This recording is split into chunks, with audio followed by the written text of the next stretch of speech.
মানুষের কি ধারণা করেছে যে তারা বলবে আমরা ঈমান এনেছি, এই কথার উপর তাদেরকে ছেড়ে দেওয়া হবে, তাদেরকে পরীক্ষা করা হবে না?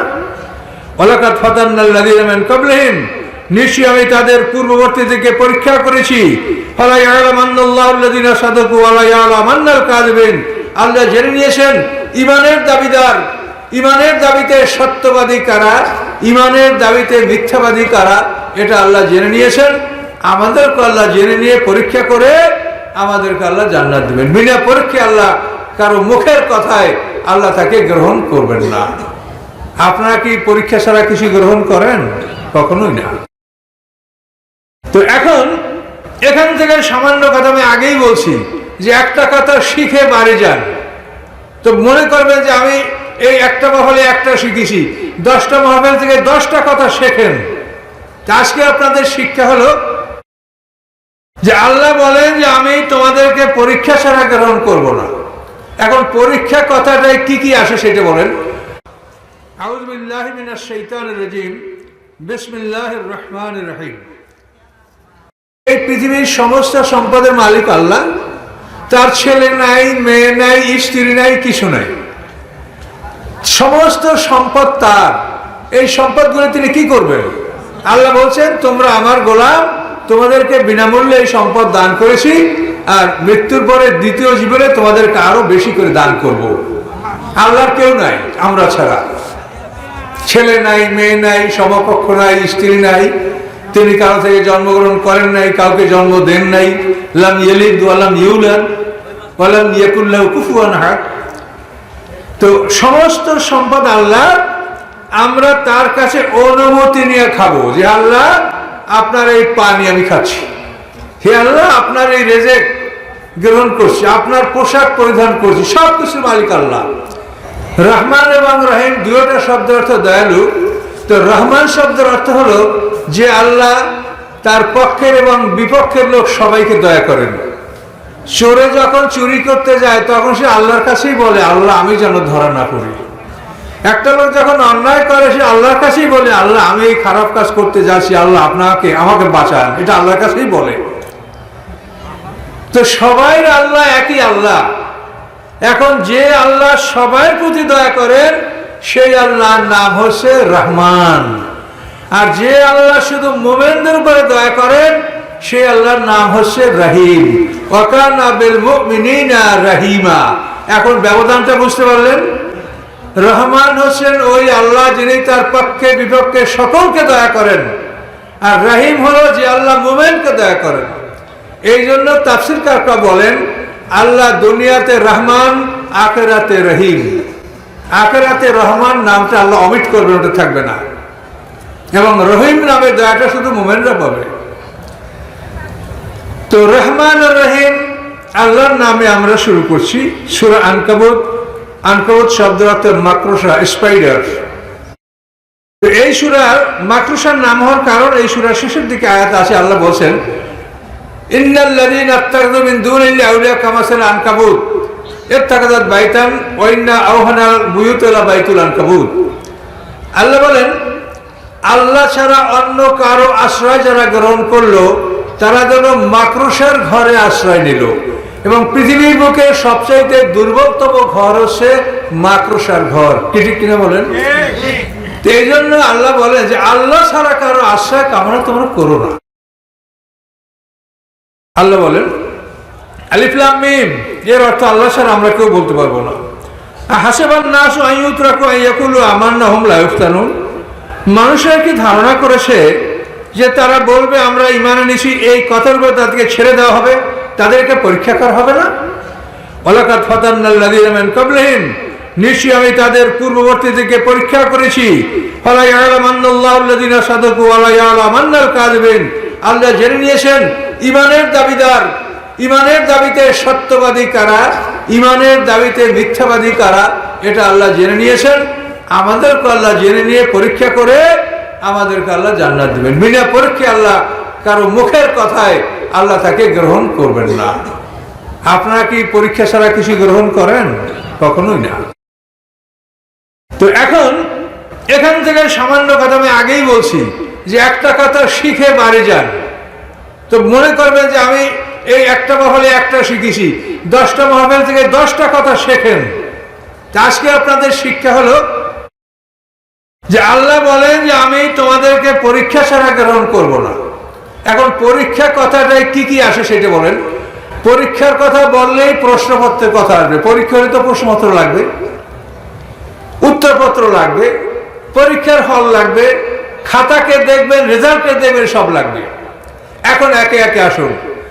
পরীক্ষার প্রশ্নপত্র হচ্ছে আমার হাতে, কি দেখতে পাচ্ছেন? এই হচ্ছে প্রশ্নপত্র। এখানে আপনাকে 6666টা প্রশ্নের কথা উল্লেখ আছে। তার মধ্যে কিছু আছে কাসাসু আমসাল, কেচ্ছা কাহিনী, অন্তত 500 আয়াত আহকামের, আদেশের 500 আয়াত, নিষেধের অন্তত 1000 আয়াত সম্পর্কে আপনাকে পরীক্ষা দিতে হবে। একটা বইতে যত লেখা থাকে সব টপিক থেকে প্রশ্ন আসে না, আসে কোন? একটা বড় বই থেকে সারা বাছাই করে দেয়, দাগাইয়ে দেয় যে এই কটা পড়ো। তো এই বইটা বড়, তো এখান থেকে আপনাকে অন্তত 1000 আয়াতের উপরে পরীক্ষা আপনাকে দিতে হবে। 500 আদেশ, 500 নিষেধ। তাহলে প্রশ্নপত্র হচ্ছে আল কোরআন, উত্তরপত্র হচ্ছে গলায় লটকানো আমলনামা। মানুষ যখন বালেগ হয় তখন তার গলায় আমলনামা লটকানো হয়। এই যে নাবালেগ বাচ্চারা, এদের গলায় আমলনামা নাই। এরা যে নেকামলগুলি করে, এগুলি আল্লাহ তাআলা তার পিতামাতার আমলনামায় লিখিয়ে দেন। বলুন সুবহানাল্লাহ। কি বলছি বুঝতে পারছেন? এই নাবালেগ বাচ্চাদের গলায় আমলনামা নাই। এরা যে নেকামল করে সেগুলি আল্লাহ তাআলা তার বাপ মায়ের আমলনামায় লিখিয়ে দেন, এবং ওরা যদি কোনো পাপ করে তো আল্লাহ সেটা মাফ করে দেন। কিন্তু আল্লাহ মাফ করেন। আমরা দেখছি অনেক সময় এই সন্তানদের উপর অত্যাচার করা হয়, আমরা মানুষেরা মাফ করি না তাদেরকে। বললে তাদেরকে মারি, পিটাই, অত্যাচার করি। বিভিন্ন সংবাদ মাধ্যমে আমরা দেখে খুবই দুঃখিত হই যে আল্লাহ তাআলা নাবালেগ বাচ্চাদের অপরাধ লেখেন না, আর আপনারা তাকে মারবেন। এই জন্য এগুলি আপনাদেরকে শিখতে হবে। তাহলে আপনি কি জানলেন? প্রশ্নপত্র, আল কোরআন, উত্তরপত্র, গলায় লটকানো আমলনামা। এই আমলনামাটা হলো উত্তরপত্র, খাতা। এই খাতাটায় আপনি লিখবেন, কিন্তু আল্লাহ আপনাকে লিখতে দেন না। এটা আল্লাহ তাআলা বিশ্বস্ত ফেরেশতাদের দ্বারা লেখান। আপনি কি মনে করেন যে আপনার ফেরেশতা কিরামান কাতিবিন লেখায় কোনো ত্রুটি করছে? না। তারা কি ঘুমায়? তারা কি খেতে যায়? তাদের কি আর নিদ্রা আসে? তাহলে ওই ফেরেশতারা আপনার আমলটা লেখে। কিভাবে লেখে? কোরআন পাক আল্লাহ বলেন, মা ইয়ালফিযু মিন কাওলিন ইল্লা লাদাইহি রাকিবুন আতীদ। যখনই একটা কথা বান্দা উচ্চারণ করে, তার আটারেন্স, তার ভয়েস, সে যা বলে সাথে সাথে ফেরেশতারা সেটা টেক ডাউন করে লিখে নেয়। লেখার পরে এই এখন যা লিখছে, ফজরের নামাজের সময় এটা লইয়া আকাশে তারা উড়াল দেবে, আল্লাহর কাছে যাবে, যাইয়া আল্লাহকে দেখাবে। দেখাবার পরে আল্লাহ যদি রিকমেন্ড করে, সই করে, স্বাক্ষর করে, অনুমোদন দেয়, তাহলে এটা আপনার জান্নাতের বাড়িতে জমা হবে। আর পাপ হিসেবে যেটা অনুমোদন পাবে সেটা জাহান্নামের বাড়ি, দোজখের বাড়িতে জমা হবে। প্রত্যেকটা মানুষের নামে 2টা বাড়ি বরাদ্দ করা আছে, জান্নাত এবং জাহান্নাম। এগুলো শেখেন, এগুলো শেখার জিনিস। তার প্রশ্নপত্র আছে আল কোরআন, উত্তরপত্র গলায় লটকানো আমলনামা। পরীক্ষার হল হচ্ছে এই পৃথিবী, এটা পরীক্ষার হল। এখানে এক এক ব্যাচ পরীক্ষা দিবে, পরীক্ষা শেষ হওয়ার পরে এখান থেকে হল থেকে বের করে দেওয়া হবে। এইভাবে পরীক্ষা দিতে দিতে সকল ব্যাচের পরীক্ষা যখন শেষ হয়ে যাবে, তখন এই পরীক্ষার হলটাকে ভেঙে গুঁড়ো গুঁড়ো করে দেওয়া হবে। এটাকে আমরা বলি কিয়ামত। কথা বুঝতে পারেন আমার? না কষ্ট আপনাদের? আমি বয়স্ক মানুষ, সুরটা নাই, ধীরে ধীরে বলছি, বুঝে নেন। এটা হচ্ছে পরীক্ষার হল। এখানে পরীক্ষা হয়ে গেলে আপনাকে আউট। পরীক্ষা হয়ে গেছে, আউট, বাইর হও। বাইর হইয়া কোথায় রাখবে? ইল্লিন এবং সিজিনে, সেটা বলা আছে। তুমি যদি ভালো পরীক্ষা দিয়ে থাকো তো তোমাকে ইল্লিনে, অর্থাৎ উন্নত জায়গায় সংরক্ষণ করা হবে। আর যদি তুমি খারাপ পরীক্ষা দিয়ে থাকো, পরীক্ষা ভালো দাও নেই, তোমাকে সিজিনে বা কারাগারে হস্তান্তর করা হবে, সেখানে সংরক্ষিত রাখা হবে। সকল ব্যাচের পরীক্ষা হয়ে যাওয়ার পর এই সবাইকে একটা মাঠে একত্রিত করা হবে ফলাফল ঘোষণার জন্য, ফলাফল গ্রহণ করার জন্য। সেই দিনটার নাম সূরা ফাতিহা আমরা পড়ি মালিক ইয়াউমিদ্দিন, আল্লাহ তাআলা প্রতিদান দিবসের মালিক। দিন মানে কি ওখানে প্রতিদান, দিন মানে ইসলাম, দিন মানে প্রতিদান, দিন মানে আনুগত্য, দিন শব্দের অনেক অর্থ আছে। ওখানে প্রতিদান দিবস, এই প্রতিদান দিবসে আমাদের সবাইকে তোলা হবে, সবাই আমরা সেখানে উঠব। যখন উঠব তখন আমাদের গলায়, প্রত্যেকের গলায় আমলনামাটা লটকানো থাকবে, ঝুলতে থাকবে। অকুল্লা ইনসানিন আলজামনাহু তায়রাহু ফি উনুকিহি, কোরআন পাক আল্লাহ বলেন প্রত্যেকটা মানুষের গলায় আমলনামা ঝুলতে থাকবে। এই আমলনামাটা গলায় ঝুলতে থাকবে, এটা নিয়ে আমরা হাসরের ময়দানে উঠব, ছোট্ট এবং উলঙ্গ উঠব, ছোট্ট এবং উলঙ্গ উঠব। এরপরে ওই মাঠে আমরা ধীরে ধীরে বড় হব।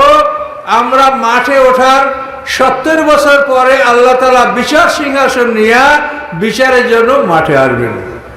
এই বিষয়গুলি বিস্তারিত বলা তো কোনোভাবেই এখন সম্ভব না, বুঝতে পারছেন, কিন্তু মোটামুটি একটু যদি শিখে যান তাহলে এখন আপনি কি জানতে পারলেন? পৃথিবী পরীক্ষার হল, প্রশ্নপত্র আল কোরআন, উত্তরপত্র গলায় লটকানো আমলনামা। প্রশ্নপত্র বুঝিয়ে দেওয়ার দায়িত্ব ছিল মুহাম্মদুর রাসূলুল্লাহ সাল্লাল্লাহু আলাইহি ওয়াসাল্লাম করে, তিনি বিদায় হওয়ার পরে প্রশ্নপত্র বুঝিয়ে দেওয়ার দায়িত্ব হলো আলেমদের। তা আমরা কি আসলে আপনাদেরকে প্রশ্নপত্র বুঝাই, না আমাদের কথা আমরা বলে চলে যাচ্ছি? বলেন, সত্যি কথা বলেন, ওলামারা মন খারাপ করবেন? আমি আপনাকে কারো বাবার বয়সী, দাদার বয়সী, নানার বয়সী, মন খারাপ করিয়েন না। আপনাদের দায়িত্ব হলো যে প্রশ্নপত্রটা বুঝিয়ে দেওয়া, যে এই তোমার প্রশ্নপত্র, তুমি তার উত্তর দাও। কিন্তু আমরা সবাই যে করে না তা না, কিন্তু অধিকাংশ ক্ষেত্রেই দেখা যায় যে আসলে উত্তরপত্র তারা ভালো করে বুঝে না দিয়া নিজেদের কথাই বেশি বলেন। এটা ঠিক না। উত্তরপত্র, এই প্রশ্নপত্র বুঝিয়ে দিতে হবে যে কি চাওয়া হয়েছে আপনাকে। তাহলে এখন প্রশ্নপত্র বুঝিয়ে দেওয়ার দায়িত্ব আলেমদের। এখন আপনি এই টোটাল কথা ধরে আপনি কি বলতেন যে এই মানুষের জন্য এই পৃথিবীটা বসবাসের জায়গা নয়, মানুষের জন্য এই পৃথিবীটা পরীক্ষার হল। বলেন আমি কি বলছি? এই পৃথিবীটা মানুষের বসবাসের জায়গা নয়, এটা মানুষের জন্য পরীক্ষার হল। এই পরীক্ষার হলে পরীক্ষা দেওয়ার পর হাসরের ময়দানে ফলাফল গ্রহণ করার জন্য আপনি উঠবেন। সেইখানে ফলাফলে যদি আপনি পাস করেন তো আপনি রেজাল্ট শিট ডান হাতে পাবেন, যদি ফেল করেন রেজাল্ট শিট বাম হাতে পাবেন। এই রেজাল্ট শিটটি আপনি যে বাড়িতে ঢুকবেন ওইখানে আপনার জীবন শুরু হবে। সকলে জোরে বলুন সুবহানাল্লাহ। কি বুঝেছেন কথাটা? কথা কি বুঝেছেন? আমি আবার বলছি, ভালো করে বোঝেন যে এটা আপনার বসবাসের জায়গা না, এটা পরীক্ষার হল। এখানে কঠিন পরীক্ষা দেন।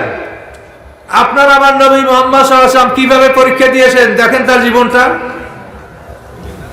জন্মের 6 মাস আগে পিতা মারা গেছে, 6 বছর বয়সে মা মারা গেছে, 8 বছর বয়সে দাদা মারা গেছেন, এরপরে চাচাই লালন পালন করেছে, 40 বছর বয়সে নবুয়ত লাভ করেছেন, 13 বছর মক্কায় ছিলেন, কঠিন নির্যাতন সহ্য করেছেন। হিজরত করার 18 মাস পরে বদরের যুদ্ধ হয়েছে, তারপর বাকি 8.5 বছরে আল্লাহ রাসূল 85টা যুদ্ধ করেছেন, তার মধ্যে 27টা যুদ্ধে তিনি নিজের সেনাপতির দায়িত্ব পালন করেছেন। সকলে বলুন সুবহানাল্লাহ। বলেন কথাগুলি কি সত্য? তাহলে এখন আপনার আমার রাসূল কিভাবে কঠিন পরীক্ষা দিয়েছে একটু ভেবে দেখেন। তার উম্মত হয়ে আমরা কি পরীক্ষা দিচ্ছি পৃথিবীতে সেটা ভাবেন। তাহলে তিনি কি পরীক্ষা দিয়েছেন, আমরা কি পরীক্ষা দিচ্ছি? এই পৃথিবী পরীক্ষার হল, এটা আনন্দের জায়গা নয়, এটা বড় বড় বাড়ি করে অট্টালিকা নির্মাণ করে এটা ফুর্তি করার জায়গা নয়। আল্লাহ কোরআন পাক কি বলেন? আতাবনুনা বিকুল্লি রিয়ান আয়াতান তাবাসুন, তোমরা প্রত্যেক উঁচু উঁচু জায়গায় স্মৃতিসৌধ নির্মাণ করে খেলাধুলা করছো। ওয়াতাত্তাখিযুনা মাসানিআ লাআল্লাকুম তা'কিলুন, আর তোমরা এমন এমন অট্টালিকা নির্মাণ করছো মনে হচ্ছে যেন তোমরা কিয়ামত পর্যন্ত বসে থাকবে। এক একটা বিল্ডিং এর মানে রাউন্ড লেভেল রাজধানী গ্রাউন্ডে কোটি কোটি টাকা ব্যয় হয়ে গেছে মাটি লেভেলে একটা বিল্ডিং এ। আল্লাহ বলেন ওয়াতাত্তাখিযুনা মাসানিআ লাআল্লাকুম তা'কিলুন, তোমরা যে অট্টালিকা নির্মাণ করছো মনে হয় চিরদিন থাকবে? কয়দিন থাকবেন আপনি? অট্টালিকা করতে করতে তার মধ্যেই আপনার তলব হয়ে যেতে পারে। তলব হয়ে গেলে থাকতে পারবেন? কোনো ক্ষমতা আছে? আপনার যত ধন সম্পদ আছে সব সম্পদ আজরাইলকে দিয়া 1 মিনিট সময় নিতে পারবেন? যে পৃথিবীর সব তোমাকে দেবো, আমাকে 1 মিনিট সময় দাও, আমি ঈমান আনতে আমার 1 মিনিটের বেশি লাগবে না, আমি এক্ষুনি ঈমান আনবো, আমাকে সময় দাও। এটা তো বলবে, কোরআনে বলা আছে। খুব মনোযোগ সহকারে শোনেন, এগুলো কোরআনের কথা, আমার কথা না। তো এখন আপনি এতটুকু বুঝলেন কিনা যে এই পৃথিবীটা আমাদের বসবাসের জায়গা নয়, এখানে মানুষের জীবন শুরু হয় না। মানুষের জীবন শুরু হবে পরীক্ষার রেজাল্ট পাওয়ার পরে। মানুষ যে জায়গায় স্থান পাবে, জান্নাতে অথবা জাহান্নামে, এই জায়গায় যাওয়ার পরে 1000 বছরের সমান একটা দিন হবে, হাজার হাজার কোটি বছর সে বেঁচে থাকবে, তখন আপনার জীবন শুরু হবে। এই পৃথিবীতে মানুষের জীবন শুরু হয় না। বলেন, বুঝতে পারছেন? এই পৃথিবীতে মানুষের জীবন শুরু হয় না, এটা পরীক্ষার হল। পরীক্ষা দেবেন, রেজাল্ট নেবেন, রেজাল্ট নিয়ে যে বাড়িতে ঢুকবেন 1000 বছরের সমান একটা দিন, তখন আপনার জীবন শুরু হবে। বাঁচবেন কতদিন? সূরা হুদের মধ্যে দেখেন, আম্মাল্লাযীনা শাকু ফাফিন নারি লাহুম ফিহা যাফিরুন ওয়া শাহীক আম্মাল্লাযীনা সুঈদু ফাফিল জান্নাতি খালিদিনা ফিহা মা দামাতিস সামাওয়াতু ওয়াল আরদ। এই পৃথিবী ধ্বংস করার পরে যখন নূতন জগৎ সৃষ্টি করা হবে, সেই জগৎ যতদিন থাকবে, সেই জগতের আকাশ পৃথিবী যতদিন থাকবে, ততদিন পর্যন্ত একটা মানুষের হায়াত হবে। সকলে বলুন সুবহানাল্লাহ। কি বুঝতে পেরেছেন? এ কথা কি আমি বলেছি না আল্লাহ বলেছে? সূরা হুদের মধ্যে দেখেন। তাহলে এখন আপনি এই তাফসীর মাহফিল থেকে গভীর রাতে এতটুকু কথা শিখে বাড়ি যান যে আমি একটা পরীক্ষার হলে আসি, পরীক্ষা দিতে হবে। এই প্রশ্নপত্রে কি আছে? হাসরের ময়দানে আপনার গলায় আমলনামা লটকানো থাকবে, এটা নিয়ে আপনি উঠবেন। এভাবে ওঠার পরে হাসরের ময়দানে মাঠে ওঠার 70 বছর পরে আল্লাহ বিচারের সিংহাসন নিয়ে মাঠে আসবেন। এগুলো খুব মর্মান্তিক কথা এবং কোরআনে এগুলো বিস্তারিত বলা আছে। এগুলি বলার জন্য অন্তত 3 দিন শুধু কিয়ামত বা পরকালের উপরে আলোচনা করলে আপনার বিস্তারিত জানতে পারবেন। এখন শুধু এতটুকুই সত্য তিনি জানেন যে আমলনামা এটা গলায় লটকানো থাকবে, এটা আমাদের উত্তরপত্র। হাসরের ময়দানে মনে রাখবেন, বিচারের টেবিলে আসমানি কেতাব ছাড়া কোনো কেতাব, আসমানি কেতাব ছাড়া কোনো কেতাব হাসরের ময়দানে বিচারের টেবিলে যাবে না। কিন্তু আপনারা দেখছি অনেক দলীয় লোক দলীয় কেতাবকে সবসময় পড়েন, কোরআন পড়েন না, কোরআনের অর্থ শেখেন না। আমি আপনাদেরকে সতর্ক করে দিচ্ছি যে হাসরের ময়দানে বিচারের টেবিলে কোরআন যাবে, মুহাম্মদ সাল্লাল্লাহু আলাইহি ওয়াসাল্লাম যাবে, সাক্ষীরা উপস্থিত থাকবে, মুসা আলাইহিস সালাম থাকবে, তাওরাত কেতাব থাকবে, সাক্ষী উপস্থিত থাকবে, আল্লাহ বিচার করবেন। আসমানি কেতাব ছাড়া বিচারের টেবিলে কোনো কেতাব যাবে না। যাবে? বলেন, যাবে না। তাহলে আপনারা কি কেতাব পড়ছেন দুনিয়াতে? কি কেতাব পড়ছেন বলেন? আমি যতখানি পারছি, আল্লাহ আমার তৌফিক দিয়ে আমি ততখানি চেষ্টা করছি। 30 পারা কোরআনের তাফসীর আমি লিখেছি খুব সহজ ভাষায়। যারা শুধু বাংলা পড়তে পারে তারা আমার তাফসীর পড়ে বুঝতে পারবে। এরপরে আরো আদার সিরিজে আমার বই 9টা বই এখন মতো ছাপিয়ে, এগুলো আপনারা সংরক্ষণ করেন, লাভ হবে। পড়লেই উপকৃত হবেন, পড়লেই পড়তে ইচ্ছা করবে। আমাদের কাছে তাফসীরগুলো সব অবাঙ্গালীদের লেখা, এটা পড়লে একটা ইনকংগ্রুয়াস, মানে একটা বেখাপ্পা ভাব লাগছে, তা আমার টেস্টে লাগবে না। পড়লেই খুব মনে করেন একটা সোজা আমি ঢুকছি। তো এখন আপনি বিষয়টা কি বুঝলেন? যে এই পৃথিবীটা আমাদের পরীক্ষার হল, এই পৃথিবীটা আমাদের বসবাসের জায়গা নয়। মৃত্যুর পরে রেজাল্ট শিট পেয়ে যে বাড়িতে যাব, সেখানে আমাদের জীবন শুরু হবে। হাসরের ময়দানে আমরা উঠবো, গলায় আমলনামাটা লটকানো থাকবে। এই আমলনামাটা আল্লাহ যখন বিচারের টেবিলে আসবেন, তখন এই আমলনামাটা খোলা হবে। যে ফেরেশতারা আমলনামা গলায় লটকাই দিয়েছে, ওই ফেরেশতারাই আপনার আমলনামা খুলবে। খুলে আমলনামাটা ভাঁজ করে হাতে নেবে। মানুষটা আপনি আমি খালি থাকবো। তখন মানুষকে মাহা শায়েকুম ওয়া শাহিদ, শায়েক হলো যে তাকে হাঁকিয়ে নিয়ে যাবে, আর শাহিদ হলো যে আমলনামার কপিটা যে হাতে নেবে। মানে পেশকার যেরকম বিচারকের সামনে মামলার ফাইল উপস্থাপন করে, ওই রকম কেরামন কাতিবিন আল্লাহর টেবিলে আপনার এই আমলনামাটা খুলে হাতে নিয়ে হাসরের ময়দানে আল্লাহর বিচারের টেবিল উপস্থাপন করবে, বলবে হাযা মা লাদাইয়া আতীত। কোন সন্দেহ আছে? কত সোজা কথা। আল্লাহ এই সম্পূর্ণ প্রস্তুত, এই রেডি, নেন হাযা মা লাদাইয়া আতীত, এই আপনার আসামি, এই তার ফাইল। এভাবে আল্লাহর কাছে আমরা হাজির হব। এই আমলনামাটা গলায় ঝুলতে থাকবে। বিচার শুরু হলে তখন আমলনামা খোলা হবে। এই আমলনামাটা গলায় থাকা, এটা একটা বাতা কার্ড, ডাটি কার্ড, আইডেন্টি কার্ড আপনার। তো এটা থাকার উপকারিতা হলো এই যে হাসরের ময়দানে আমরা উঠবো, গলায় আমলনামা ঝুলতে থাকবে। এই আমলনামার হেডলাইনটি আমাদের কি? লা ইলাহা ইল্লাল্লাহু মুহাম্মাদুর রাসূলুল্লাহ। এই আমলনামার উপরের লাইন হলো এটা। এখন ফেরেশতারা হাসরের ময়দানে ডিউটি করবে। তারা এই সাইনবোর্ড, মানে আপনার আমলনামা বাতাকা, আপনার আইডেন্টি কার্ড দেখে তারা বলবে, এই আল্লাহর বান্দারা, তোমার নবী মুহাম্মদ সাল্লাল্লাহু আলাইহি ওয়াসাল্লাম ওইখানে হাউজে কাউসারের কুয়ার পাশে পেয়ালা নিয়ে বসা আছে, যাও এখানে লাইন ধরো। ফেরেশতারা আমাদেরকে লাইন ধরায় দেবে, আমরা আমাদের নবী মুহাম্মদ সাল্লাল্লাহু আলাইহি ওয়াসাল্লামের কাছে যাব এবং তার কাছে হাউজে কাউসারের পানি আমরা পান করব। বলেন আলহামদুলিল্লাহ। এভাবে যার গলার আমলনামায় লেখা আছে লা ইলাহা ইল্লাল্লাহ মুসা কালিমুল্লাহ, তাদেরকে ফেরেশতারা বলবে, এই আল্লাহর বান্দারা, তোমাদের নবী মুসা কালিমুল্লাহ ওখানে বসা আছে, যাও হাউজে কাউসারের কুয়ার পাশে পেয়ালা নিয়ে বসা আছে, লাইন ধরো। লা ইলাহা ইল্লাল্লাহ মুসা কালিমুল্লাহ, এদিকে যাও। লা ইলাহা ইল্লাল্লাহ দাউদ খলিফাতুল্লাহ, এদিকে যাও। লা ইলাহা ইল্লাল্লাহ ঈসা রূহুল্লাহ, এদিকে যাও। লা ইলাহা ইল্লাল্লাহ ইব্রাহিম খলিলুল্লাহ, এদিকে যাও। এভাবে হাসরের ময়দানে এই প্রশ্নপত্র, উত্তরপত্র, এইগুলো নিয়ে বিচার প্রক্রিয়া চালু হবে। সকলে বলেন সুবহানাল্লাহ। এই কথায় কি কোনো দুর্বলতা বা সন্দেহ আছে? কাজে আপনারা মাহফিলে গান শুনবেন, উত্তেজিত হবেন, আনন্দ করবেন, শরীর রক্ত গরম করবেন, বাড়ি যাবেন খালি। এই মাহফিল ঠিক না। আমি সমালোচনা করে গেলাম, আপনারা রাগ করলে করতে পারেন, কিন্তু আমার কথা বলা, এটা আমার বলা উচিত, আমি বললাম। শেখেন, আসেন শেখার জন্য। এই গভীর রাতে, শীতের রাতে কষ্ট করে আসেন, শেখেন। তো এই আমলনামাগুলো গলায় থাকে। পরীক্ষার হলে, পরীক্ষা শেষে গেলে এক্সামিনার আপনার খাতাটা রাইখে খালি মানুষ বাইর করে দেয়, খাতা ওরা রাইখে দেয়, কিন্তু আল্লাহ তাআলা আপনার খাতাটা রাখেন না। এটা আপনার গলায় থাকে। এটি নিয়ে আপনাকে কবর দেওয়া হয়, শ্মশানে দেওয়া হয়, আপনার ক্রিমেটিং ফাংশন, চিটা, শ্মশান যেটা করে আপনার করা হয়। তো এই যা কিছু করা হোক, আপনার আমলনামাটা পড়বে না। এই যে বিমানে ব্ল্যাক বক্স থাকে না, বিমানের ব্ল্যাক বক্স থাকে, ওইখানে একটা ক্যাসেট থাকে।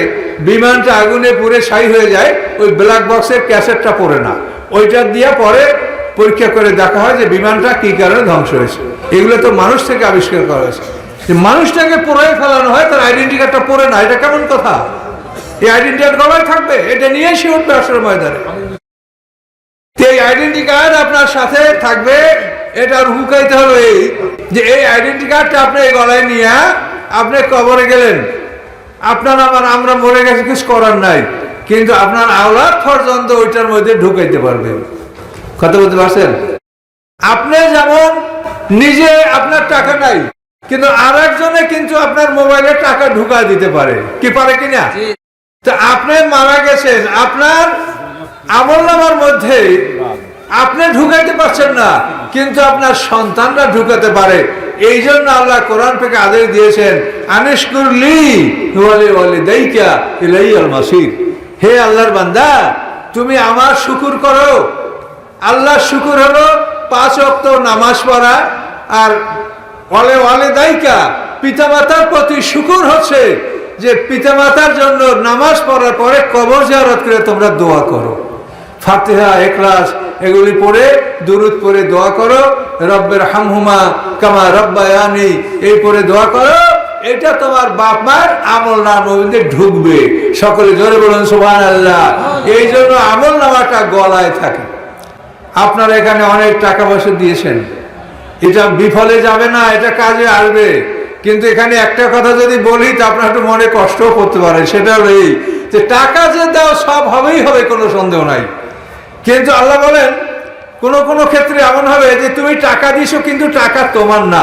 আল্লাহ বলেন তুমি কার টাকা দিয়েছো, আমি সব তাকে দিব। এটা কিন্তু বলা আছে। এটা মারাত্মক না? শুনলে কষ্ট লাগবে আপনাদের।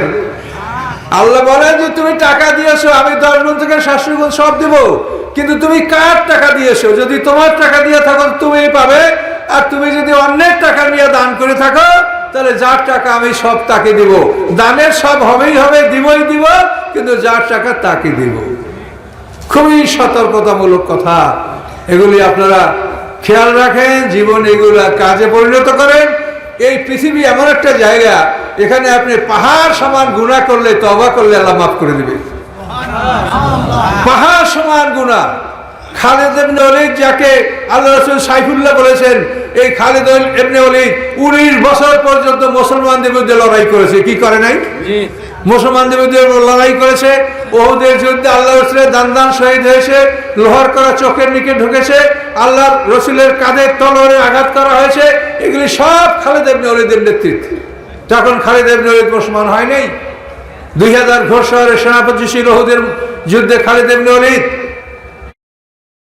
তো এই খালিদ ইবনে ওলীদ ইসলাম গ্রহণ করার পরে, হুদায়বিয়া সন্ধির পরে এই খালিদ ইবনে ওলীদ ইসলাম গ্রহণ করছে। ওরা 3 ভাই, খালিদ ইবনে ওলীদ, ওলীদ ইবনে ওলীদ, হিশাম ইবনে ওলীদ। ওদের পিতার নাম ওলীদ ইবনে মুগিরা, আরবের শ্রেষ্ঠ ধনী ব্যক্তি, তার সন্তানেরা। তাহলে এখন সম্মানিত সুধী, খালিদ ইবনে ওলীদের হাতে অনেক সাহাবীদের প্রাণ গেছে।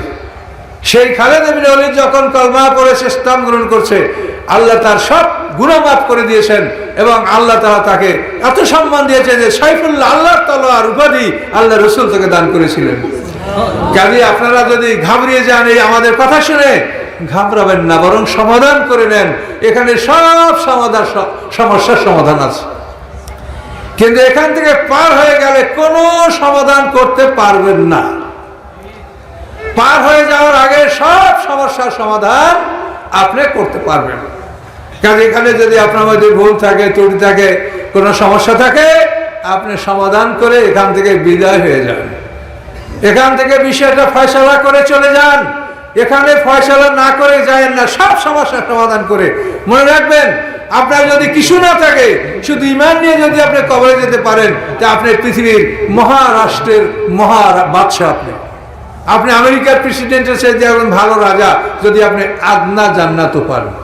কারণ এই জন্য আপনি চিন্তা করবেন যে আমার যদি প্রয়োজন হয় জীবনে আমি সবকিছু উজাড় করে আমি মুসলমান হয়ে আমি কবরে যাব। এই কথাগুলি আপনাকে ভেবে চিন্তে দেখতে হবে।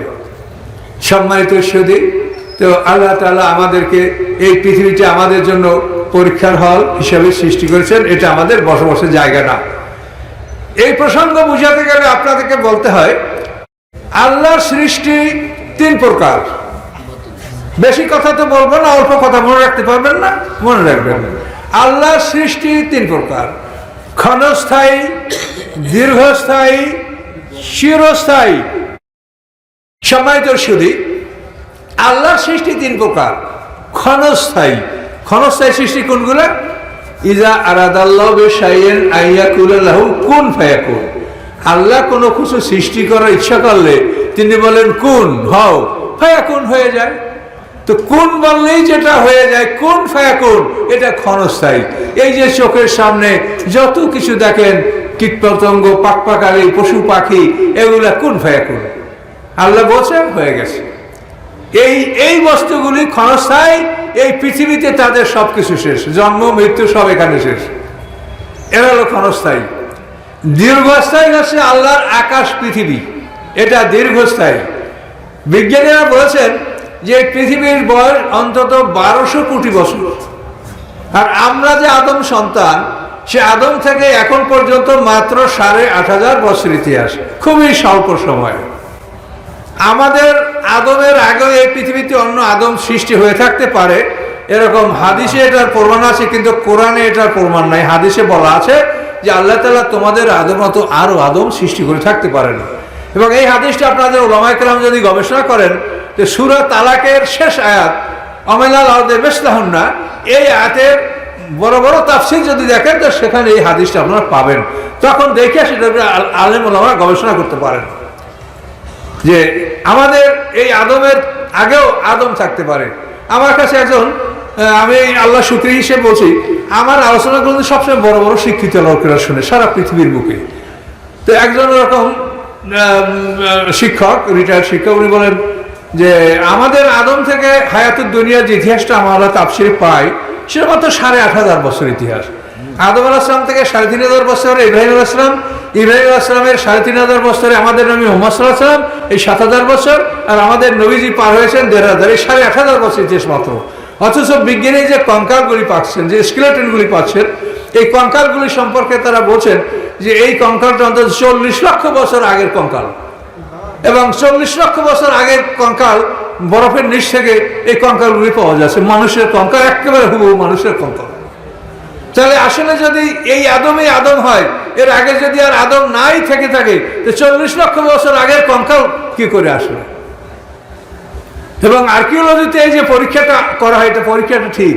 একটা মানুষ মরে গেলে সে তাকে কিভাবে হত্যা করা হয়েছে, কিভাবে তাকে হত্যা করা হয়েছে, এটা হাড্ডি পরীক্ষা করে, কবর থেকে হাড্ডি পরীক্ষা করে আপনাদের রিপোর্ট দেওয়া হয়। কাজে এই পরীক্ষাটা কিন্তু ঠিক। এই জন্য আমাদের আগে আরো আদম সৃষ্টি হয়ে থাকতে পারেন, কিন্তু তার ডিটেলস আমরা জানি না। তো যাই হোক, আল্লাহ তাআলার সৃষ্টি 3 ভাগে বিভক্ত: ক্ষণস্থায়ী, দীর্ঘস্থায়ী, চিরস্থায়ী।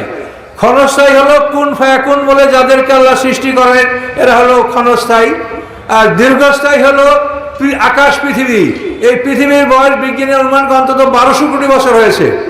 আর চিরস্থায়ী হচ্ছে মানুষ। আমরা চিরস্থায়ী, আমরা মরবো না। আমাদের অবস্থাটা যে মরবো না, মরি যে আমরা। এই মরণটা হলো এতটুকু যে আপনি একটা বৈদ্যুতিক তার এই শীতের মৌসুমে ফ্যানের তারগুলি সব পৃথক করে রাখছেন না? এখন কি ফ্যানটা মরে গেছে? মরে নাই, ওটা কিন্তু শক্তি আছে, কিন্তু আপনি শক্তিটাকে পৃথক করে রেখেছেন, এই জন্য ওটা কাজ করে না। তা আমাদের মৃত্যুটা হলো যে আমাদের দেহের 2টা অংশকে পৃথক করে ফেলানো হয়। কি কি? একটা অংশ হলো পানি, মাটি, আগুন, বাতাস। এই দেহ নিয়ে আমরা এখানে সবাই বসে আছি। এই দেহের মধ্যে আর একটা দেহ আছে, সেটা হলো নফসে মুতমাইন্না, নফসে লাওয়ামা, নফসে আম্মারা, রূহ। এই 4টা কথা কোরআনে আছে। তো এই 4টা জিনিস ভিতরে যা দেখা যায় না, একটু বলেন তো। নফসে মুতমাইন্না, নফসে লাওয়ামা, নফসে আম্মারা, রূহ কোরআনে আছে না? হুজুর আলেম ওলামা তো জানে এটা আছে সবই কোরআনে, আমরা তো সংশ্লিষ্ট বলতে পারবো না। তাহলে মানুষের 2টা অংশ, physical part of the body and spiritual part of the body. Physical part নিয়ে আমরা এখানে সবাই বসে আছি, এবং ভিতরে স্পিরিচুয়াল পার্ট আছে, এটা আমরা দেখতে পাই না। তো এটার থেকে মৃত্যু কেমন করে হয়, এগুলি আপনি ধীরে ধীরে আপনি বুঝবেন। ঘুম কেমনে হয় বলেন তো? ঘুমাইলে মানুষের দেহ থেকে 3টা জিনিস বের হয়: নফসে মুতমাইন্না, নফসে লাওয়ামা, নফসে, এই 3টা বের হয়ে যায়, শুধু রূহটা থাকে ভিতরে। আর যখন মৃত্যু হবে তখন 4টা বের হয়ে যাবে। তাহলে ঘুম থেকে মৃত্যু, ঘুম বুঝে মৃত্যু বুঝবেন। তো এইভাবে মানুষ যে আমি বললাম অমর, তার কারণ হলো এই মানুষের এই 4টা জিনিস, নফসে মুতমাইন্না, নফসে লাওয়ামা, নফসে রূহ, এই 4টা জিনিস আমাদের দেহ থেকে বের করে এগুলিকে ইলিন এবং সিজিনে সংরক্ষণ করা হয়, এবং পানি, মাটি, আগুন, বাতাসের দেহটাকে মাটিতে সংরক্ষণ করা হয়। এই ভাগ করে ফেলানো হলো। এই ভাগ করে যতক্ষণ রাখা হবে ততক্ষণ আমরা মৃত। আবার যখন আমাদেরকে হিসেবের জন্য ডাকা হবে, তখন এই 2টার সংযোগ দেওয়া হবে। একেবারে জ্যান্ত হইয়া লাফাইয়া লাফাইয়া কবর থেকে বাইর হইয়া দৌড় দিয়া সিংহা কোথায় বাজে সেখানে আমরা হাজির হয়ে যাব। সকলে বলেন সুবহানাল্লাহ। ফায়জা মিনাল আজদাস ইলা রাব্বিহিম ইয়ানসিলুন। সিংহার ফুৎকারে কবর থেকে বের হয়ে দৌড় দিয়ে আমরা সব কোথায় বাঁশি বাজলো সেই কমান্ডারের কাছে আমরা হাজির হয়ে যাব। কি কথা বলতে পারছেন? তাহলে মানুষের মরণটা কি? মানুষের মরণ হলো যে আমরা যে 2টা পার্ট, ফিজিক্যাল পার্ট এবং স্পিরিচুয়াল পার্ট, এই 2টাকে পৃথক করে রাখা। এই পৃথক করে রাখার নাম হলো মৃত্যু। এবং যখন আমাদেরকে আবার রেজাল্ট দেওয়া হবে, রেজাল্ট দেওয়ার আগে আগে সবাইকে আবার সংযোগটা দিয়ে দেওয়া হবে। এই শীত গেল, আবার ফ্যানের তারের সংযোগটা দিয়ে দিলেন, ফ্যান আবার ভো ভো করে ঘুরছে। কথা বলতে পারছেন? তো মৃত্যুর অর্থই হচ্ছে আমাদের সংযোগটা বিচ্ছিন্ন করে রাখা। এই সংযোগ আল্লাহ বিচ্ছিন্ন করে রাখেন। এই বিচ্ছিন্ন রাখা অবস্থায়ও মানুষের একটা সুখ দুঃখ হালকাভাবে অনুভব করে। এই সুখ দুঃখকে, কষ্টটাকে কবর আযাব বলা হয়, বা আলামে বরজাক, বরজাকের আযাব বলা হয়। এবং সুখে যারা থাকে তাদেরকে বলে তারা ইল্লিনে অবস্থান করে। সম্মানিত সুধী, কঠিন বিষয়ে অনেক বেশি আলোচনা করা ভালো না। আমার এই 1 ঘন্টা আলোচনা যদি হজম করেন তাতে আপনার কষ্ট হয়ে যাবে। এটা রাখতে হবে। এটা তো এমন না যে খুব ভালো তো আজ না, আমার কোনো সুর আছে, টান আছে, এটা জ্ঞান মনে রাখতে হবে। তাহলে আপনি এখন বুঝতে পারলেন যে আমরা মানুষ, আমরা চিরস্থায়ী, আমরা শুধু ইন্তেকাল করি। এর অর্থ হলো আমাদের সংযোগ বিচ্ছিন্ন করে রাখা হয়। আবার যখন আমাদেরকে রেজাল্ট শিট গ্রহণ করার জন্য ডাকা হবে তখন আমাদেরকে সংযোগ দিয়ে দেওয়া হবে। এখন এতগুলো মানুষের সংযোগ দেওয়া এটা কি সোজা কথা বলেন? এই সংযোগটা শুধু একটা সিঙ্গার ফুৎকারের মধ্যে সংযোগটা হয়ে যাবে। এটার জন্য কোনো ডাক্তার, ফিজিশিয়ান বা কোনো টেকনিশিয়ান লাগবে না। শুধু সিঙ্গারের ফুক, এই ফুৎকারের মাধ্যমে সংযোগ হয়ে যাবে। এটা খুব বিশাল ব্যাপার, এটা সংক্ষেপে বলা খুবই কঠিন। প্রথম সিঙ্গার ফুৎকারে পৃথিবীটা ধ্বংস হয়ে যাবে। 40 বছর সিঙ্গার ফুৎকারটা থাকবে, মাঝখানে 40 বছর বিরতি থাকবে। এই 40 বছর বিরতির পরে দ্বিতীয় 40 বছর আবার সিঙ্গার ফুৎকার চলতে থাকবে। 2টা সিঙ্গার ফুৎকার হবে, মাঝখানে 40 বছর বিরতি। এই সিঙ্গার ফুৎকারের মাধ্যমে আপনার সংযোগটা পেয়ে যাবেন। এটা খুব ভয়ঙ্কর কথা, এটা খুব আশ্চর্যজনক বিষয়। এই সিঙ্গার ফুৎকার, আমার মানুষের অতীত, বর্তমান, ভবিষ্যৎ, এই বই 3টা বই পড়েন আপনারা। আমার 9টা বই আছে, ছোট বই। একটা বই, প্রথম বইটা হল ঈমান ও শিরক, দ্বিতীয় বইটা হল ঈমান ও আখিরাত, তৃতীয় বইটা হল সত্য দলের পরিচয়, 4 নম্বর বইটা হল মানুষের অতীত, 5 নম্বরটা মানুষের বর্তমান, 6 নম্বরটা মানুষের ভবিষ্যৎ, 7 নম্বরটা হলো কোরআন হাদিস ফিকহ, তারপরে 8 নম্বরটা কোরআনের পরিচয়, 9 নম্বরটা স্বামী স্ত্রী একে অপরের পোশাক। আরো বই লেখা আছে, এখনো ছাপতে পারিনি। তো এগুলি আপনারা পড়তে পারলে ভালো। তার কারণ আমি যে কথা বলবো এগুলো সব কথা ধরেও রাখতে পারবেন না। তা আপনারা মোটামুটি জিনিসটা বোঝেন। এই সংযোগটা বিচ্ছিন্ন করা হবে প্রথম সিঙ্গার ফুৎকারে, সব মরবে। আর দ্বিতীয় সিঙ্গার ফুৎকারে সংযোগ আসবে। মানে প্রথম সিঙ্গার ফুৎকারে সব মরবে, এটা আমি সংক্ষেপে বলতে পারবো না, কি করবো বলেন। প্রথম সিঙ্গার ফুৎকারে কি হবে একটু সংক্ষেপে শোনেন। প্রথম সিঙ্গার ফুৎকারে পৃথিবীটা ধ্বংস হবে। ধ্বংস হওয়ার পরে এই যে মানুষের, আমাদের যে শরীর দেহ, অনেক ওলি আল্লাহ, হাফেজ, কারি, আলেম, ভালো নেককার মানুষ, নবী রাসূল, তাদের দেহটা শরীর থাকে, কবরে নষ্ট হয় না। কিন্তু সিঙ্গার ফুৎকারে এইগুলা, এই দেহগুলো গোটা থাকবে, সব ভেঙে গুঁড়া গুঁড়া হয়ে যাবে, সব গুঁড়া গুঁড়া হবে। কেন হবে? হাসরের ময়দানে সব প্রাণীর হাসর হবে, সবাই উঠবে। পৃথিবীতে যারা সৃষ্টি হয়েছে তারা সবাই উঠবে। হাসরের ময়দানে সব প্রাণীর হাসর হবে। এখন হাসর যে হবে একটা সমস্যাটা কি? এই মাহফিল উপলক্ষে তো গরু দিয়ে একটা আপনারাও কেটেছেন, জবা করছেন। তো এখন এই গরু তো আমরা খাই ফেলছি। এখন এই গরু আমাদের দেহের মধ্যে আছে। এখন এই দেহটাকে গুঁড়া গুঁড়া করিয়া আমাদের দেহের মধ্যে যত গরু, ছাগল, হাঁস, মুরগি আছে এটা সব বাইর করে ফেলা হয়। এটা ফরেন বডি। অরিজিনাল বডি হলো মাতৃগর্ভে যে দেহ নিয়ে আমরা পৃথিবীতে ভূমিষ্ঠ হয়েছি, পৃথিবীর কোনো খাদ্য গ্রহণ করি নাই, মায়ের রক্ত খেয়ে আমরা মায়ের পেটে মাকে ধ্বংস করে আমরা পৃথিবীতে বেরিয়ে আসছি। ভেবেছেন একবারও মায়ের কথা? মা সুন্দর দেহ, কুমারী মা আসছিল আপনার দাদার ঘরে, আপনার বাবার ঘরে। সেই মাকে বৃদ্ধ করলো কারা? আমরা সন্তানরা। মাকে হাড়ে মাংসে খেয়ে ফেলেছি। মাকে, মা অসহায় হয়েছে, মা এখন হাঁটতে পারে না। কি সত্য কিনা বলেন? ভেবে দেখেছেন? মায়ের জীবনটাকে আমরা খেয়ে ফেলেছি সন্তানরা। মায়ের জীবনটা সন্তানরা আমরা খেয়ে ফেলেছি। ভেবে দেখেন, মাথা নইয়া চিন্তা করেন যে সত্য কিনা। মায়ের দেহটাকে আমরা খেয়ে ফেলেছি। খেয়ে পৃথিবীতে আসি, এখন বড় বড় একজন বীর হয়েছি। আর এই মা বৃদ্ধ হয়ে গেছে, মায়ের খবর রাখি না আমরা। এখন বউ যা কয় তাই। খবরদার, সাবধানে কবরে যান, সাবধান হয়ে যান। মনে মনে ভাবেন যে আসল বিষয়টা কি। তো সম্মানিত সুধী, আমাদের দেহগুলি চূর্ণ বিচূর্ণ করে, আমাদের দেহ থেকে গরু, ছাগল, হাঁস, মুরগি বের করে এগুলি দিয়ে আল্লাহ তাআলা ওই ছোট্ট সে একটা গরু বানাবে। বড় গরু আর হবে না। আমরাও ছোট্ট মানুষ হব, গরুও ছোট্ট গরু হবে, হাঁসের বাচ্চা মুরগি সব ছোট্ট ছোট্ট, মানে কামা বাদাকুম তাউদুল, প্রথমবার যেভাবে তোমাদেরকে সৃষ্টি করা হয়েছে দ্বিতীয়বার ওভাবেই তোমরা আল্লাহর কাছে প্রত্যাবর্তিত হবে। কাজেই এই দেহগুলোকে চূর্ণ বিচূর্ণ করে, দেহ থেকে ফরেন বডি বের করে, এই দেহের মধ্যে যত প্রাণীগুলি আমাদের আছে এগুলি বের করে ওই প্রাণীগুলি আল্লাহ বানাবেন। এই জন্য দেহগুলি ঘুরে ঘুরে করা হবে। আর যাদের দেহ সারা পৃথিবীতে ছিন্ন ভিন্ন হয়ে আছে, বালু কণার মধ্যে বিলুপ্ত হয়ে আছে, সমুদ্রের পানি নদীর পানিতে গোরস্থান ভেঙে গেছে, তাদের দেহ সারা পৃথিবীতে এই বায়ুমণ্ডলে গ্র্যাভিটির মধ্যে তাদের দেহটা রয়েছে, সিঙ্গার ফুৎকার এটা এভাবে ঘুরপাক খাবে, পানি মাটি আগুন বাতাস, পৃথিবীর সমস্ত পানি মাটি আগুন এভাবে ঘুরপাক খাবে। ঘুরপাক খেয়ে খেয়ে যে সমস্ত মানুষের দেহ বিক্ষিপ্ত অবস্থা আছে তাদের দেহটা একত্রিত হবে, আর যাদের মধ্যে অন্য প্রাণীর দেহ আছে এদেরকে ভেঙে সেই প্রাণীগুলি বানানো হবে।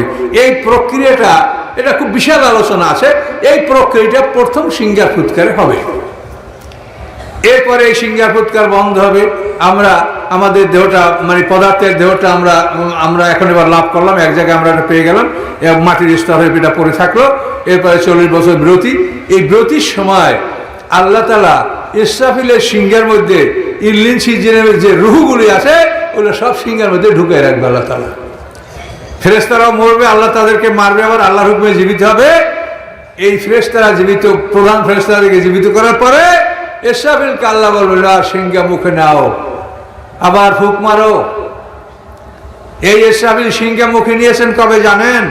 আমাদের নবী মুহাম্মদ সাল্লাল্লাহু আলাইহি ওয়াসাল্লাম যে রাত্রে জন্মগ্রহণ করেছেন সেই রাত্রে ইসরাফিল সিঙ্গাটা মুখে নিয়েছে। কারণ আমাদের নবী হলো কিয়ামতের সবচেয়ে বড় আলামত। এই নবীর পরে আর কোনো নবী আসবে না। এই নবীর সময়টা পার হয়ে গেলেই কিয়ামত হবে।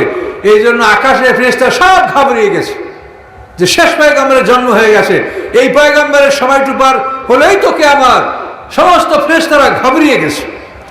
ইসরাফিল আলাইহিস সালাম সিংহটা মুখে নিয়েছে যে এই সময়টা পার হয়ে গেলেই আল্লাহ আদেশ করবেন, আমা আমরু সাআতি ইল্লা কাল্লামহিল বাসার, চোখের পলকের মধ্যে সিংহ বাজানো হবে। ইসরাফিল সিংহ নিয়ে আমাদের রাসূলের জন্মের রাত্রে ইসরাফিল আলাইহিস সালাম সিংহ মুখে নিয়ে রেডি হয়ে গেছেন, দাঁড়িয়ে গেছেন। আমাদের নবীর জন্মের রাত্রে পৃথিবীতে কি খেলা হয়েছে, আল্লাহ কি আনন্দ করেছেন সেগুলো আপনাদের জানার বিষয় এবং আপনাদের আমাদের এগুলো জানার বিষয়।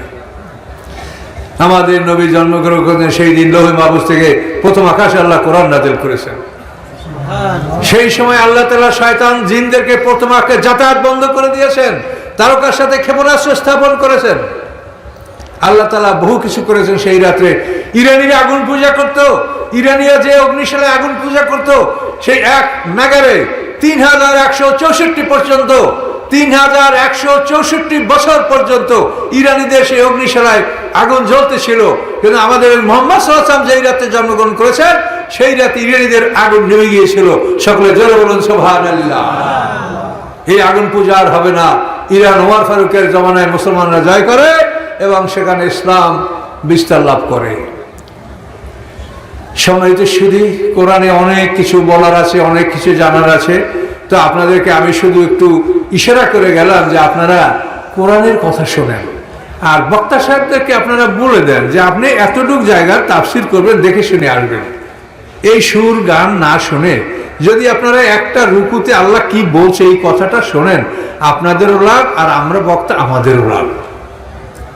কাজে এই কোরআন প্রচার করা ফরজ। এটা যদি একটা প্রচার করতে বাকি থাকে তা আমরা কেউ আল্লাহর কাছে নাজাত পাবো না।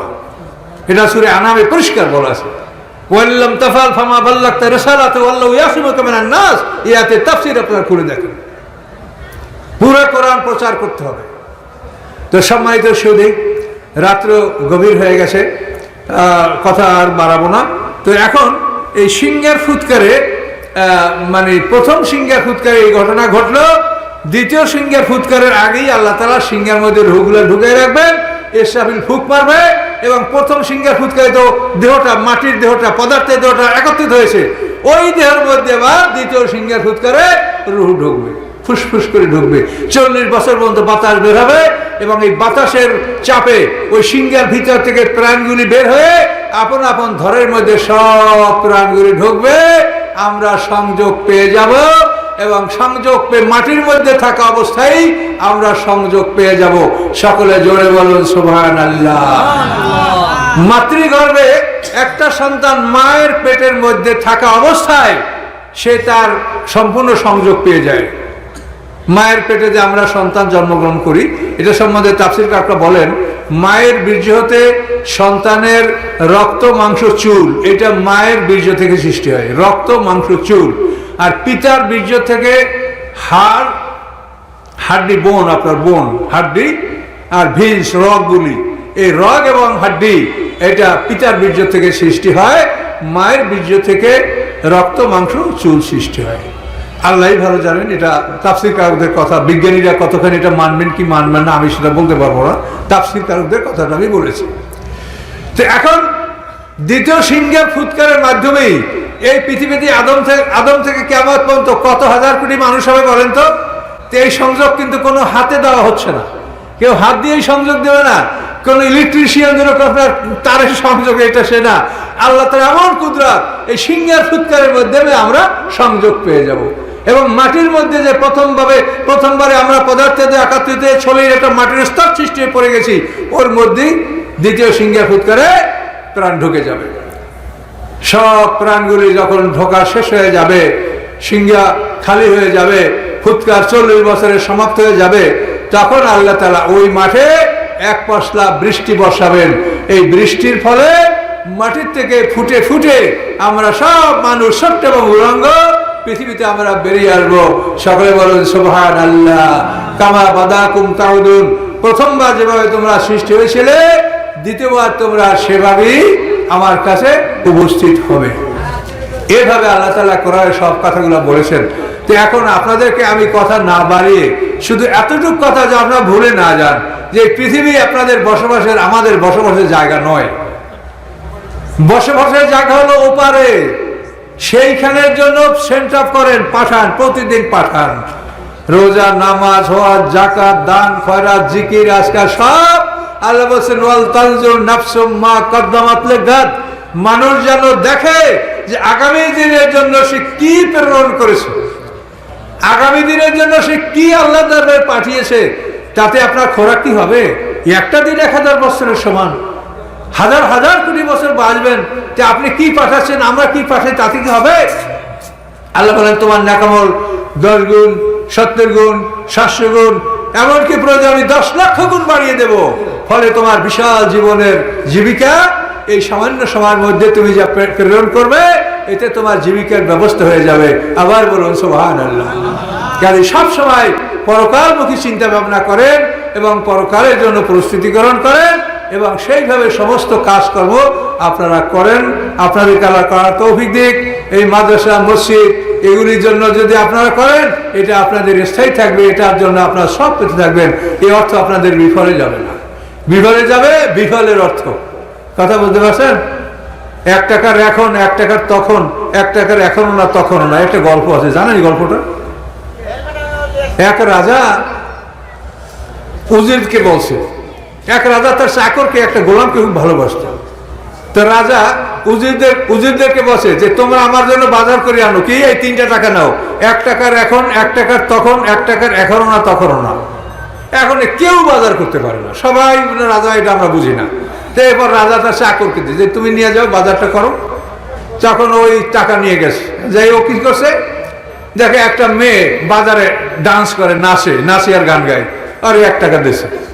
এখন উজি বলে এই শালা তো পিটান খাইবি, ওর 1 টাকা দিল, দিছে 1 টাকা। তারপরে এক অন্ধ, ভাই আল্লাহ রাস্তায় দেন, দেশে অন্ধকার 1 টাকা গেল, 2 টাকা, আর 1 টাকা আছে, এই 1 টাকা দিয়ে গরম জেলাফি কিনে নিয়ে আসে রাজার জন্য। আইনে বলে দেখেন এই 1 টাকার এখন, মানে একেবারে এখন, এই টাটকা জেলাফি, গরম জেলাফি 1 টাকার এখন। আর ওই অন্ধকে যে দিয়েছি ওইটা 1 টাকার তখন, আর ওই যে নাসিয়ার গায়ে তাকে 1 টাকা দিয়েছি, এখনো না তখনও না, 3 টাকার বাজার হয়ে গেছে। কথা বুঝতে পারছেন? কাজে আপনারা এরকম বুঝে শুনে একটু বাজার করিয়েন। কথা বুঝতে পারছেন? তো যাই হোক, আমি আর কথা বলবো না। কথাগুলি আপনারা স্মরণ রাখেন যে আমরা এই পৃথিবীতে আসছি, এটা আমাদের বসবাসের জায়গা নয়। আমরা মরার জন্য আসি নাই, আমরা চিরস্থায়ী। আমাদের আসল জীবন সামনে শুরু হবে। তার কারণ এই পৃথিবীতে যারা কষ্ট করে তাদের পুরস্কার এই পৃথিবীতে দেওয়া সম্ভব না। আবার এই পৃথিবীতে যারা জুলুম করে তাদের জুলুমের বিচার এই পৃথিবীতে সম্ভব না। একটা লোকে 10টা মার্ডার করছে, এখন প্রত্যেকটা মার্ডারের জন্য তার 30 বছর করে সাজা হয়েছে। এখন 3 জন আর বিচারেই তার 90 বছর সাজা হয়ে গেল, আর 7 জনে 90 বছর আগেই তো তার মওত হয়ে গেল, তা আর 7 জনের বিচার। এই জন্য আল্লাহ তাআলা পরকালে বিশাল জীবন দিবে, আর ওই যে যতটা খুন করছে প্রত্যেকটা খুনের বিচার প্রত্যেক আসামি পাবে। কথা বুঝতে পারছেন? কাজে এই জন্য এগুলা ধীরে ধীরে আপনাদেরকে বুঝতে হবে।